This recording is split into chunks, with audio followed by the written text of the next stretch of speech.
నేను అమ్మవారిని ఉపాసన చేస్తానండి. ఆ అమ్మవారు నాకు అలాగ అనర్గళంగా రోజు రోజుకి దినాభివృద్ధిగా ఆ శ్లోకాలు ఏమిటి, మంత్రాలు ఏమిటి, ఉపనిషత్తులు ఏమిటి, ఏ విషయమైనా మాట్లాడదాం అనుకుంటే నాకు తెలియకుండా నా వాక్రూపంలో వెళ్ళిపోతుందండి అన్నారు.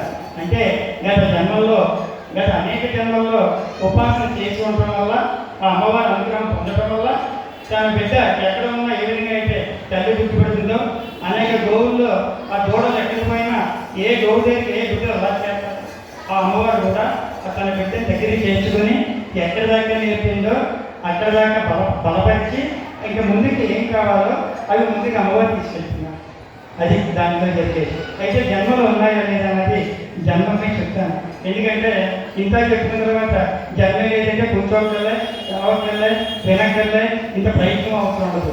జన్మలు ఉన్నాయంటేనే మనం సాధన అనేటువంటి ప్రయత్నం చేయాలి. జన్మ లేకపోతే ప్రయత్నం అక్కర్లే, హాయిగా ఎలాగోలా బతికేయచ్చు. కానీ ఎందుకు బతకలేకపోతున్నామంటే మళ్ళీ ఈ ఉపాధి పోయి ఇంకో ఉపాధి వస్తుంది. ఈ ఉపాధి మనకి వచ్చే జన్మకి పూర్వజన్మ అవుతుంది. గత జన్మ సంగతి దేవుడు, ఈ మాత్రం వచ్చే జన్మకి పూర్వజన్మ అవుతుంది. కాబట్టి ఈ జన్మలో నేను చేసేటువంటి కర్మలు, నేను చేసేటువంటి ఇవన్నీ ఏవైతే ఏవైతే ఉంటాయో, ఆచరించే కర్మలు ఏవైతే ఉంటాయో అవన్నీ సత్కర్మలయ్యి అందరికీ ఉపయోగపడి, నేను ఆ భగవంతుడికి ఉపయోగపడి, ఆ భగవంతుడికి పనిముట్టుగా నేను ఎప్పుడు మారుతానో అప్పుడు నా జన్మ ధన్యం అవుతుంది అనేటువంటి ఒక నిర్ణయంతో మీరు ముందుకు వచ్చి కూర్చున్నారు. రాత్రి 12 దాకా కూర్చున్నారు. ఆశ్చర్యిస్తున్నారు. అయితే కర్ణుడు గురించి చెప్తాను. కర్ణుడు పూర్వజన్మోత్తానని చెప్తాను.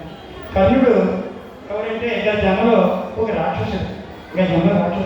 జన్మాంతర వాసనలు మనల్ని పట్టుకు పీడిస్తాయని చెప్పడానికే జన్మ అంటున్నాను. కాబట్టి కర్ణుడు ఉత్పన్నం చేస్తున్నాను.